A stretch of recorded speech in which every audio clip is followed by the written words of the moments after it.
Hey Bookaholics, and welcome back to another reading vlog.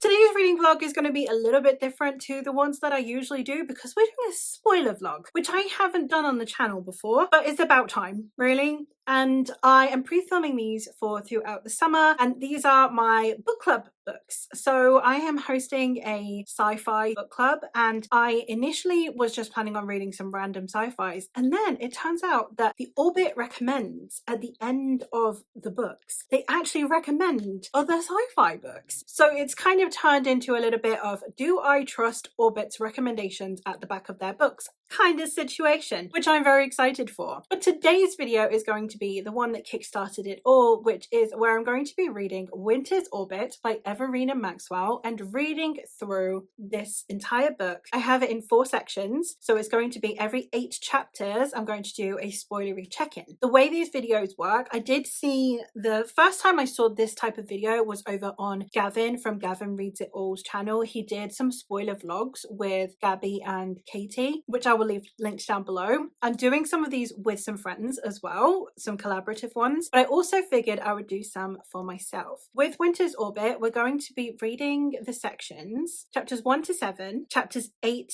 to 15, chapters 16 to 23, chapters 24 until the end. I will be again checking in, and the way that this works is you can either 1, read the whole thing and then come back and see my thoughts as I break it down, or 2, you can read the section, come see my thoughts on that section, go read the next section, and so on and so forth, and it's like we're buddy reading it together. And this is also a buddy read that I'm hosting over on my Discord, which I will leave links down below in case you want to chat with more people, not just me. And this was the pick for May, and this video I'm hoping is up now in June. So all of the thoughts on this book are already hopefully there in the Discord, but I'm not closing the Discord. So if you fancy coming and joining and chatting to us, I'm sure we'll all be more than happy to chat with you. Or if you just want my spoilery thoughts, then this is what this vlog is for. So yeah, I'm really excited for this one. The synopsis for this one goes: rebellious royals, political alliances, a galactic empire on the brink of war. The Iskat Empire rules its vassal planets through a system of treaties. So when Prince Tam, a key figure in a political alliance, is killed, a replacement must be found. His widower, Jainan, is rushed into an arranged marriage with the disreputable aristocrat Kiem in a bid to keep rising hostilities between two worlds under control. But Prince Tam's death may not have been an accident, and when Jainan himself is suspected, he and Kiem must navigate the perils of the Iskat court, solve a murder, and prevent an interplanetary war. I'm very excited for this one. It is an Achillean romance, second chance romance, and I believe that it also tackles trauma. Content warnings, I believe, in here for domestic abuse though, so if that is a trigger of yours, maybe this is not the book for you. Don't worry, we've got plenty more in the works. I am excited to get to this, so let's get cracking.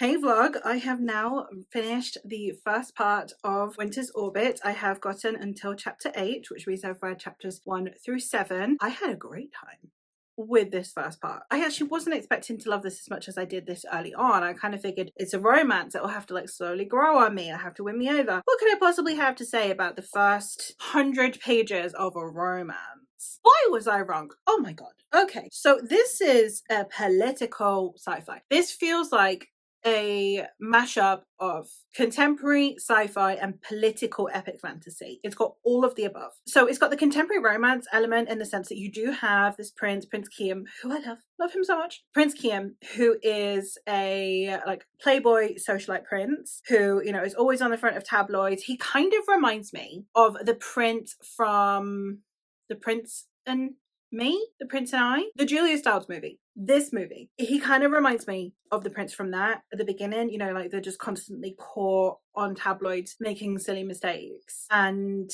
he's a bit of like a disgrace to his family. And then we've also got Tiem, who is kind of like the Julia Stiles character, where it's like, I come from nothing, I really need to work hard to make sure that things go the way I need to. My people are depending on this. I love the dynamic between the two because I genuinely expected it to be like, oh, we're forced into this marriage. Let's just like keep to our separate spaces and that's it. It's not. Kiam is so caring for Jainan. So Kiam, who's the prince, is so worried about Jainan's consent because he knows that there's one, a power imbalance, and two, that Jainan has just lost his partner. Jainan's husband died, and a month later Jainan's expected to marry again to keep the peace. So he is super concerned about one, giving Jainan space to actually grieve his spouse of 5 years, but also understanding the power imbalance and being really, really concerned about Jainan's consent. And that is super, super important and super prevalent. Now, there is a hint that I believe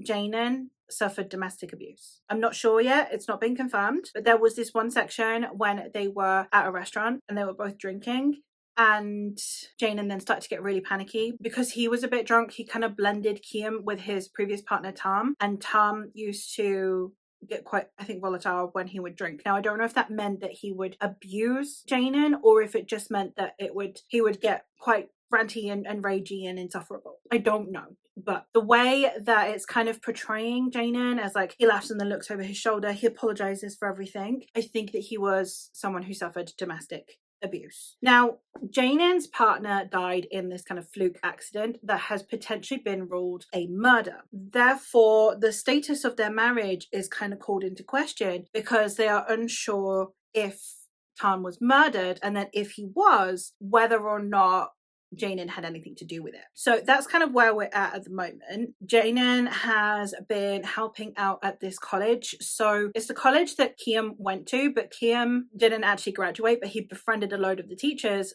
because he's really charismatic. So he is now one of the like patrons and donors and stuff. So he goes with Jainan to one of the events that he is supposed to be attending, and then they find out that Jainan is this scientist who, back when he was on his own planet, was a scientist. So then he kind of gets roped into potentially helping out with some of the theories and stuff. So it's actually allowing Jainan to have an interesting life outside of just him being someone's spouse. So overall, I am having such a wonderful time because I think that so many discussions are already being had and neither of them are like super heavy-handed. Like at no point is it just like spelled it out to you. It's giving you all the clues first. It's not just like from the get-go, yeah, he was domestically abused. Yeah, he actually is concerned about his consent. It's just done on an emotional basis instead, and you can understand that it comes from someone desiring consent. So I absolutely am loving this. The politics of it is absolutely fascinating as well, because we have this empire that has its core on the planet that they are living on, but it also has other planets that it has terraformed or that, you know, are within the peripheries of it that are vassal states. But then this empire in itself also has to be part of this other like larger galactic alliance. So it kind of reminds me a little bit of like, you know, the Spanish Empire or the British Empire, but then they also had to adhere to like the Pope and to the rest of Europe to an extent. And it kind of is giving me those vibes. So very, very interesting take on imperialism, because it's like how imperialism is bad, colonialism is bad, and the only thing that kind of keeps it in check is a higher power, but that higher power is also potentially corrupt, and all of the conversations that come with that. We don't normally get that many layers to an empire, even though that was the case during the larger empires of Spain, France, and England. So absolutely fascinating, and I'm really excited to continue. So let's go through some of my highlights. The first highlight that I have is we have a section here where Jainan is attending some of the funeral practices for his spouse, and it includes him needing some time to be able to put his people's practices on his deceased spouse. Because they got married so that they could become representatives of this planet, it meant that then we needed him to at least pretend to care about the vassal state's rights and culture to prevent an uprising from the vassal state itself. So we have a really interesting mix here of culture, tradition, and religion that I thought was handled in a really interesting way and showed how important that is to politics, which again just doesn't normally get discussed, and I was really happy to see it. We have a scene here that I just really liked.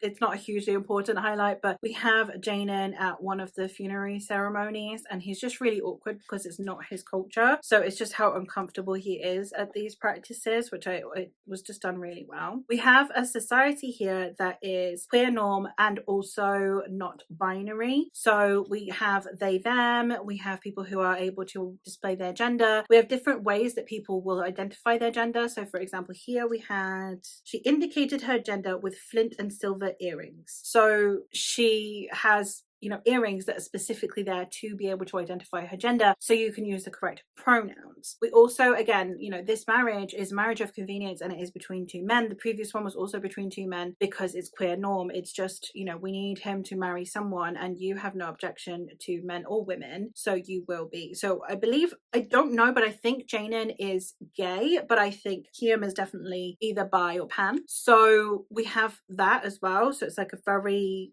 interesting take on a queer norm society, because again, like involving that into the politics. Queer norm a lot of the time is just, oh yeah, you're gay, it's accepted. But in this, it's like, no, you know, you are okay with men, so therefore we can marry you off to a man, versus, you know, if you are only into women, we will only marry you to a woman, or blah blah blah. So I thought that was really cool as well, because it's never incorporated into the politics, because the politics is normally about breeding. So that was awesome. From the get-go, we have a huge amount of conversations around consent, especially because they are in an arranged marriage and they don't really have a say on it. In Janen's case, because he's from this lesser vassal state, so he can't really reject it because it will affect his people. While in Kiam's case, he's run out of excuses to put off a marriage, and he is a prince, so it is kind of expected of him. But he is really concerned about Janen's consent within the marriage. He can't consent to the marriage, but he can consent within the marriage, which I thought was really important. Their first meeting together was so interesting because it was really awkward, really uncomfortable, but in an adorable way. And I absolutely love when that happens, because it feels so much more realistic. You know, it's an arranged marriage, but it's not like, I hate you, I don't want to be here. It's just like, so this is happening, huh? And I don't know, I appreciate it, especially because they have such different personalities. You've got this more stoic and quiet and respectable Janen, and then you've got the charismatic, outgoing Kiam. I did say in this as well, the best part of a dual POV for me is the fact that we have got both of their perspectives and what they are perceiving from the other person. So you have Janen thinking, oh, you know, he's not interested in me, he's not into me, he's not attracted to me, he's just married me because he's got to, and I need to try and make myself appealing to him because otherwise he'll divorce me, because I've seen what kind of guy he is and I know that he sleeps around, so he won't want to keep me around if I don't make myself appealing to him. And then at the same time, you've got Kiam being like, I want to, like, this guy's hot, but I don't want to hit on him. His partner just died. Like, he has just become a widower. I don't want to go move in on him this quickly. I'm going to give him some space first, which, adorable. Beautiful. Love it. I will always love world building that includes cuisine. We had a whole section here just talking about the cuisine, not only the actual food itself, but the order in which you eat things. So instead of it being like entree and then a main and then a dessert or whatever, it's like the different types of foods that come out in which order. They have these really hot teas in between as palate cleansers. Loved it. Absolutely loved it. So enriching. And it was like over a dinner, so it made sense. So it's like, you know, it explains the dinner so that then you know how far into the night things are. Perfect, because it was woven seamlessly while still adding a huge amount of world building. So when they go back to the bedroom, Janen feels like he needs to flirt with Kian so that Kian will find him desirable. But Kian is picking up on all of the nerves and the vibes of like, I need to do this, that Janen is putting out inadvertently. So then Kian's like, I don't want this guy to think he has to sleep with me. This is just wrong. So the whole miscommunication is Janen being like, oh my god, I'm losing him. He doesn't want to have sex with me. He's going to end this marriage. My people are fucked. And at the same time, you've got Kian being like, oh my god, this is despicable. Why does he think he has to sleep with me? I love that. It's the only time miscommunication has ever worked for me. Here for it. So Kiam is incredibly respectful of Janen and Janen's feelings, and I love that they've got this like playboy dude that is the one that is super respectful. I'm just here for it. We had an interesting conversation at the university between one of the students that is at the university and Janen about the way the vassal states are treated and the way that education is political and the way that the society is run, and it was done in a really interesting way, and it was a really important conversation because we have someone who's accusing Janen of not doing anything but doesn't know anything about Janen or what Janen's actually doing, just that he's not returning his calls to his sister, which is another reason why I'm assuming that he was actually abused, because that's normally what abusers do. They will cut you off from your loved ones. So I am really excited to kind of see how that pans out, because at the minute, you know, Janen's got it from like his own people that he's not doing enough, while at the same time potentially having been in an abusive relationship. And then I kind of ended it off at Kiam trying to incorporate more of Janen's culture into their room. They can't have a separate room, only one room. only one bed trope, because obviously they've just gotten married, so it needs to look like it is a marriage that will last, as opposed to just we have forced this on them in 2 days. So it means that then they're not allowed separate rooms, they're not allowed separate beds for a while, so that it doesn't look like things are going badly. Kiam has decided, well, you know, these are Jaina's rooms too now, so we need to start decorating them. So he's found a flag of Jaina's people, because they normally display them on the wall so you can see which clan he's from. So he is making space on the walls so that Jaina can hang his flag, and it's just adorable and it's beautiful, and I had a fantastic time with this first part. And I genuinely, you guys owe me one, because I wanted to keep reading. I would have stayed up until like 3 in the morning to keep reading, and I stopped because I needed to do this section. So you are most welcome that I am impeding my own reading for you guys. Only kidding. Fantastic first part. On to the next one.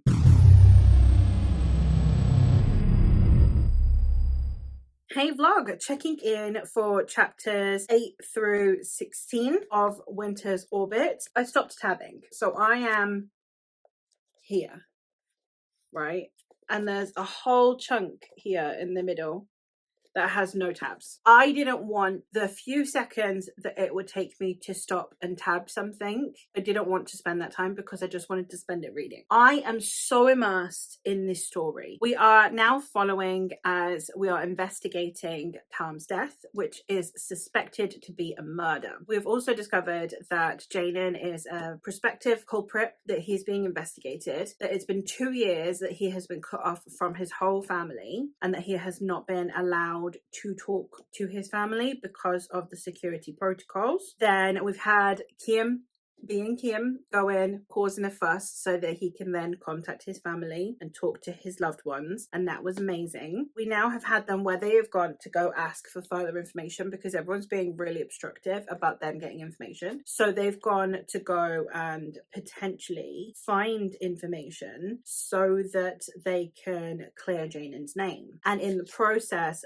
their flybug, which is the same thing that it's like a fly machine, obviously, Tom died in, theirs has also just been shot down. And I really did appreciate the way that the story is creating the mystery and the investigation. This story just has so many, it's got the best bits of so many genres. It's got the political intrigue that you normally get in epic political fantasy. And I know that there are political sci-fis. The political side of it is definitely reminding me a lot of the Arcady Martin series, the Texacalan series. It's definitely reminding me of that. But then the contemporary side, like I said, is reminding me of like a lot of contemporary romances that involve royalty. The example that I gave being The Prince and Me. And then it's also, yeah, got like the sci-fi elements of, you know, these like the engineering side and all of that. So it's just doing so many things that I absolutely adore, and I'm finding it really addictive, and I'm not wanting to put it down. The 2 tabs that I have for this section, we have a section where Janan is talking to one of the other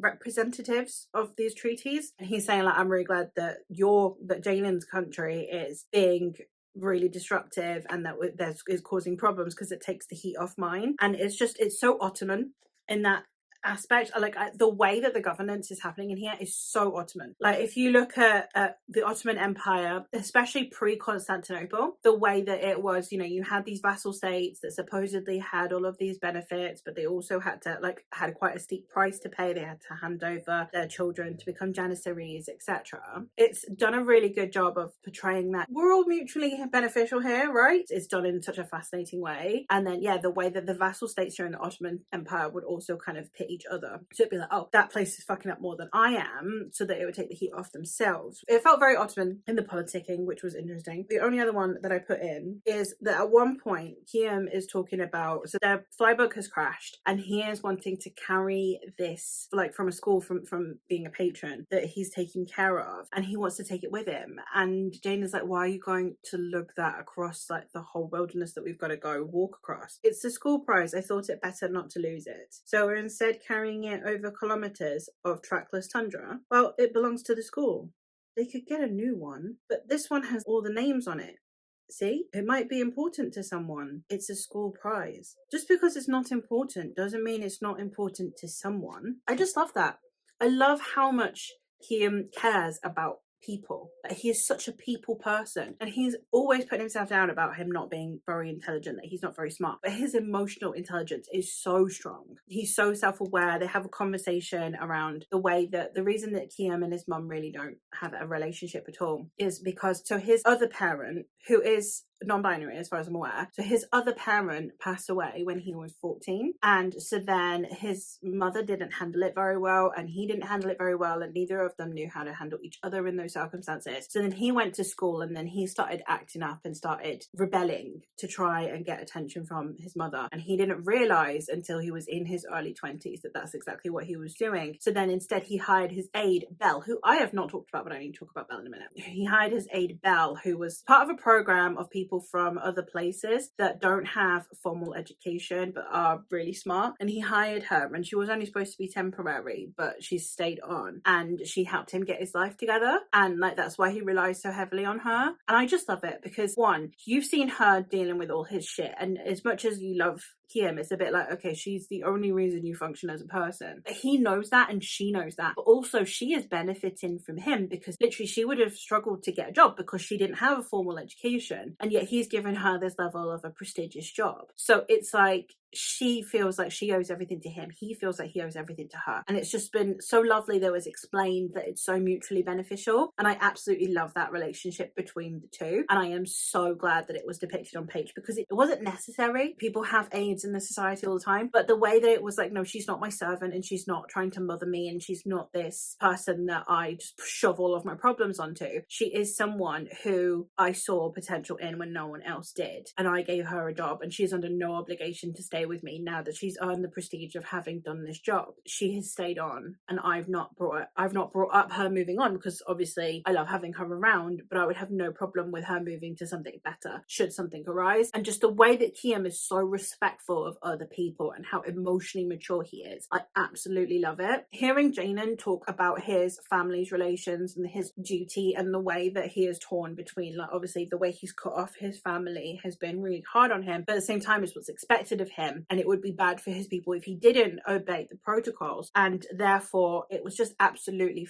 fascinating to see him being so torn between the two of like, I have a duty to my family and I have a duty to my family, and they are contrary, because my duty to my family, where I talk to them and I love them and I communicate with them, is being outweighed by my duty to my family to keep our people safe by obeying the rules that are being imposed upon me by this empire. And I absolutely love the way that it showed how Janan feels about that, and the way that he is processing that, the way that he has just managed to get on with it, and that's it. And I absolutely loved seeing that element of him in the story, and I am excited to continue. So this one is coming with me today, and I am hopefully going to read some more now that I'm at the halfway point. So hopefully I will get to chapter 24 today, and then I'll be able to check back in and let you know my thoughts.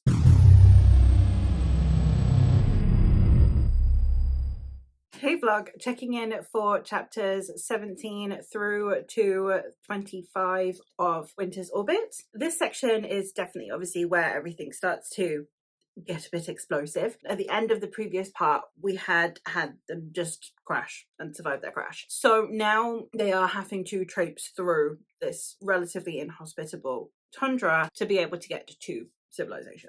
Throughout this part, we have had them be attacked by a bear, which was interesting, and we had Janan eventually actually fight off a bear. Not actually in a fight, because that would be ridiculous, and the author isn't trying to be insane. Just enough to kind of dissuade the bear from wanting to eat them. I'm not 100% sure how much that added to it, to be honest, aside from the fact that it did give Janan a little bit of a chance to kind of show his strength. And also we needed Kiem to get soaking wet. So Kiem fell through frozen water, and therefore he's getting really cold and hypothermic. So they set up the tent, and lo and behold, we need some body heat. And so then we have them where they are literally just getting body heat. And in doing so, then in the next morning, when they both kind of like spring apart kind of thing, they then finally have a conversation around why they are pushing each other away. We had Janan talking about, well, so that this marriage isn't a huge inconvenience, I can go to a monastery for long retreats and stuff, because that's what people do. They go to like these monasteries to go meditate and things, and I can do that quite frequently so we can spend more time apart. And then Kian was saying like, don't worry about it, we can still live together. If there's someone else that you're into, I'm okay with you having a lover. And then Jaden's like, oh, he wants me to have a lover, which means that he probably also wants a lover. And then he was like, well, why don't you find me attractive? Like, is there anything? And so then they have the conversation, and then Kian's like, no, I'm really into you, you're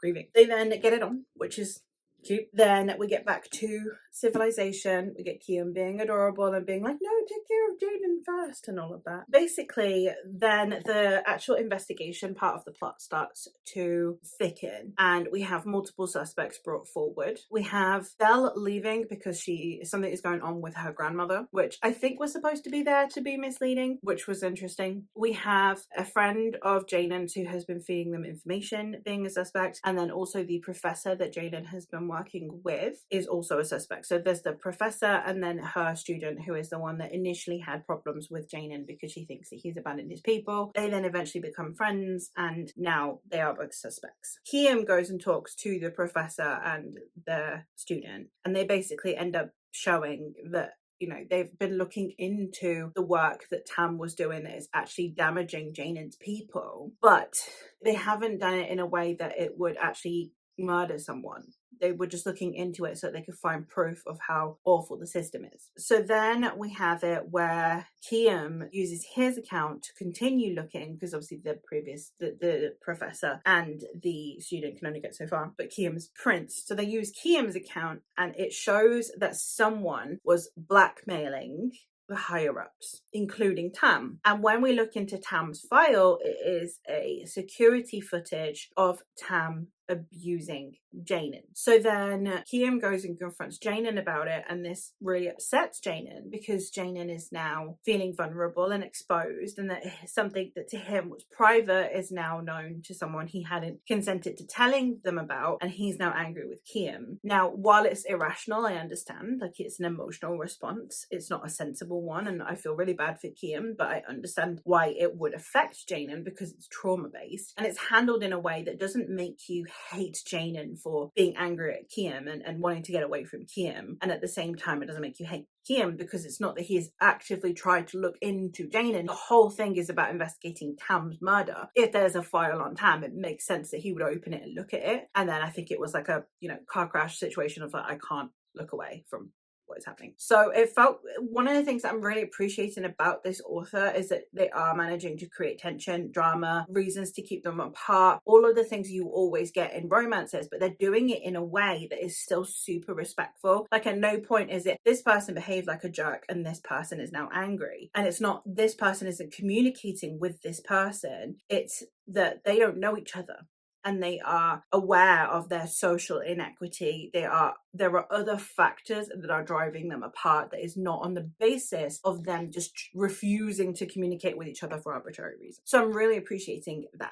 So then we have it where Janen is arrested by the guy that works in the military that was his friend that has been helping him with information. Turns out, as quite predictably, that he is the guy behind it all because he wants to create a war, because, you know, war suits different people. So he is in that position, and we have it where he is now going to try and frame Janen for Tam's murder and for attempting to murder Kiam. And now we have Kiam, who has begged Belle to return because Belle's a very good hacker, and it turns out that Belle actually used to be a raider. She used to be kind of an outlaw, and Kiam doesn't give a shit. Like, he's like, you've been on the straight and narrow, you've been doing everything that I've needed you to do, you've not done anything illegal, I'm fine with it, I don't care what your past is. And that was a great conversation as well, and I just love that Kiam is just such a good-hearted person, and I love that he's depicted as a fuck-up, and he's a good-hearted person at the same time, because normally you need the like pretty boy, playboy, socialite dudes to kind of reform themselves with their love interest. While Kiam, he's worked on himself, like he was a bit of a douche and he has worked on himself, but also equally importantly, his party boy attitude didn't inherently make him a bad person to begin with, and Jaden hasn't fixed Kiam. He's not improved Kiam. They are individual people who are good people who are in this arranged marriage together and are working on it, and I really do appreciate that. As much as I can appreciate and I can fix him trope. My preference is when someone works on themselves, like Jane Austen always does. So very excited to continue to see how this romance evolves, because obviously at the moment they've been separated because they argued over him discovering Tom's abuse. Then Jane has been arrested and therefore they haven't been able to talk since. So now we've got Kiam being the knight in shining armor that's going to try and come and save Janen, and I suspect that Janen in the end is probably going to have to do his fair share of the saving as well. But yeah, so I don't have a huge amount left. I have 90 pages to go. So I'm going to go read those 90 pages and then I will hopefully have some final thoughts. But before we go, let's just quickly go through the tabs. There aren't quite as many as usual. My first tab is me saying that there's a lot of Janen being super apologetic, super I'm sorry, and assuming the worst, that someone would hate him, that someone would despise him, that someone would think lesser of him. And it's not gotten annoying because you can tell that it comes from trauma. So it's not someone who is being over dramatic and like, oh my god, everyone hates me. And it's like, oh my god, I'm annoying again. Oh my god, I'm going to get in someone's way. Oh my god, I'm going to cause problems. I'm ruining this person's life. And you can tell it comes from anxiety and trauma. And it's handled really well, which makes it not annoying. When they do finally get together, I've just got finally. That is all it says on my tab. Just a giant finally in caps. There was a really important moment within the one kinky scene that we have had in here where they are talking about what they like, and you have Kiam asking Janen what he likes, and Janen isn't used to consensual sex or enjoyable sex because obviously he was in an abusive relationship, so he doesn't know and he feels embarrassed that he doesn't know. And then Kiam, being the cinnamon roll that he is, just being like, then let's find out. Just top tier romance writing right there. I have a moment here where Belle is leaving to see her grandmother all while shit is about to hit the fan, and I was like, please don't be Belle. I will cry if it's Belle.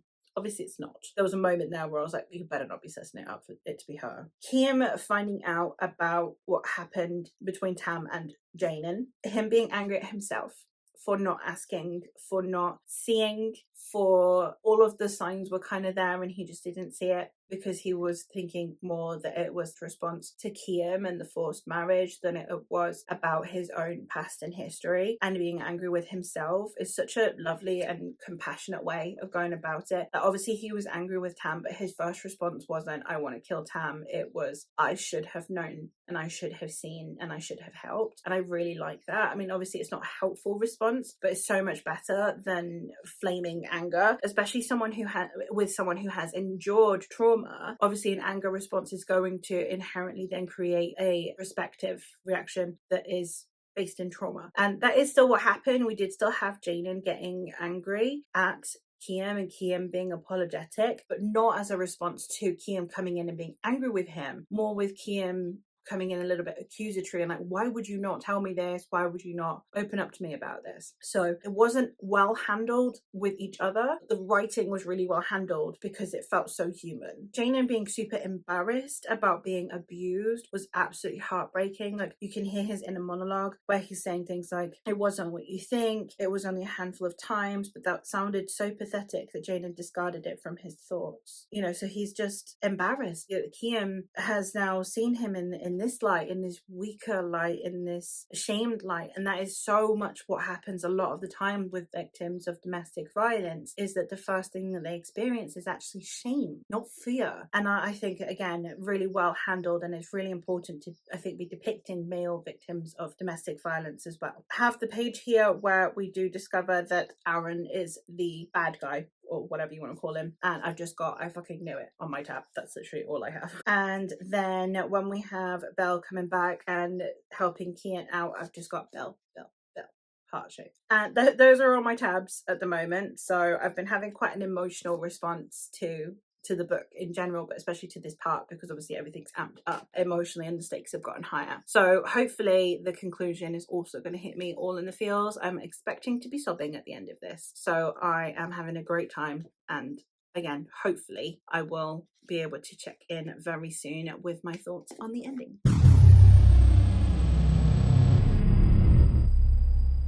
Hey vlog, checking in for one final time with Winter's Orbit by Everina Maxwell. I had such a good time with this book.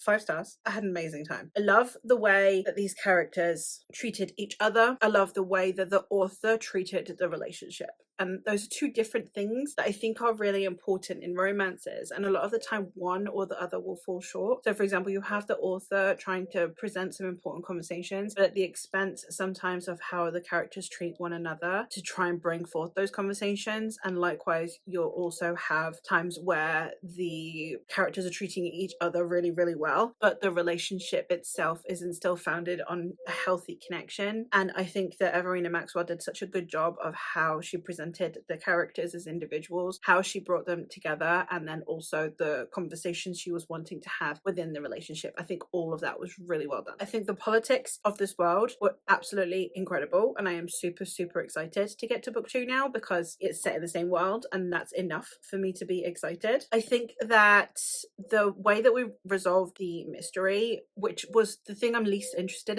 in a story like this, and while I do like the mystery element in here, it was something for the characters to do in a way. So obviously once it's revealed that we know who the bad guy is, Kiam coming in and then saving Janan, but saving Janan in his own memories. So Janan gets put into this device that then makes him relive his memories, but it alters the memories slightly so that he will confess to a crime. The bad guy puts Janan in this device, and then Kiam goes in with him. And Kiam comes in and saves Janan by helping him not only confront his memories, but to show that that's his past, that that is not his future, in a way that I found really, really emotional. And you have Janan not believing that Kiam's real, and believe in it was more likely that Tam was real than that Kiam is real, because he is so used to the suffering at the hands of Tam, be it psychological or physical. He's so used to that that feels more real to him or ingrained in him than his loving relationship with Kiam. And I think that that was handled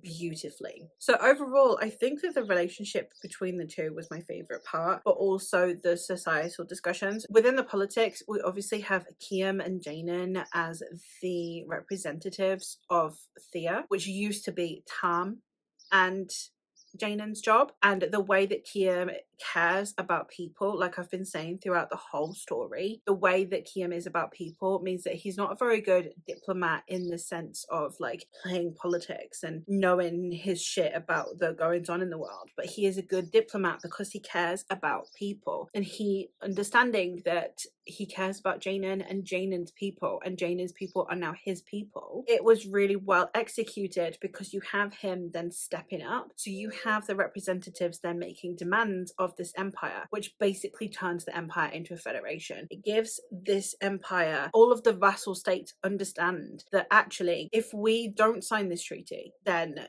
the empire is fucked, because the empire needs to be part of this resolution. So we're not going to sign it. We're going to become a federation with equal representation. And all of that is due to Janan and Kiam. And I think that was super important. And the emperor has to concede. She has no choice. And obviously, having had one of the Imperials married to each of these vassal states representatives means that obviously the empire still has much more sway and much more say, but it's a bit more equal footing. It kind of makes me think of it's gone from like the British Empire to more like the European Union. Like everyone knows that the richer countries in the European Union have more of a say. People are listening to Germany and to France a lot more than they're listening to Greece. We all know that if we're in the EU. We know which countries have a bit more sway, but we have representation in there. We do have a say in there. Maybe not as big of a say, but we have a say. And that is what I feel like is the same with the vassal states, that they have a say and that they don't always have to comply with everything the empire says. So that was fascinating. And it means that then those countries get more rights, more protections, and better trade, etc. So I really liked that resolution because it felt like a realistic resolution. Obviously, it felt a bit quick because it's like a standalone story. It did feel a bit quick in that sense, but not in a way that made it unbelievable, because everything was about to like go to shit for the empire. So it was like we need to make this decision now, and I really did appreciate that. So overall, the politics in here were fantastic. The relationship was my absolute favorite. Seeing them then potentially go and take up more of the politics, and seeing Janan and Kiam hopefully actually stepping up for their people and the people they're representing a lot more. Janan having the freedom to continue to do science like he wanted to do and work in this university, and all of the characters that I've loved actually coming to a better space, but not like in everything worked out perfectly, just like it's the beginning of something new kind of ending was really cool, and I really appreciated that. So overall, fantastic story, really glad to have read it. I found it hilarious the amount of people that told me that they didn't like this because I loved it. So I'm excited, like I said, to get to the next one. The next book for my book club is Terraformers, and Terraformers is the first one that I'm reading for the Orbit Recommends part of this vlog series. If you liked this and you liked the type of vlog that this is, you might want to join me for Terraformers. Again, it's a standalone, it's very short, so hopefully it's one that you'll enjoy and want to participate with. But yeah, I had a fantastic time with this book. 5 stars, would highly recommend, and it's a fantastic start to my sci-fi summer. But that is all from me for today. So let me know if you've read this book and your thoughts on it, or based on my liking of this book, if you have any other recommendations for me, I would very much appreciate them. But I will hopefully catch you in another video soon. Bye!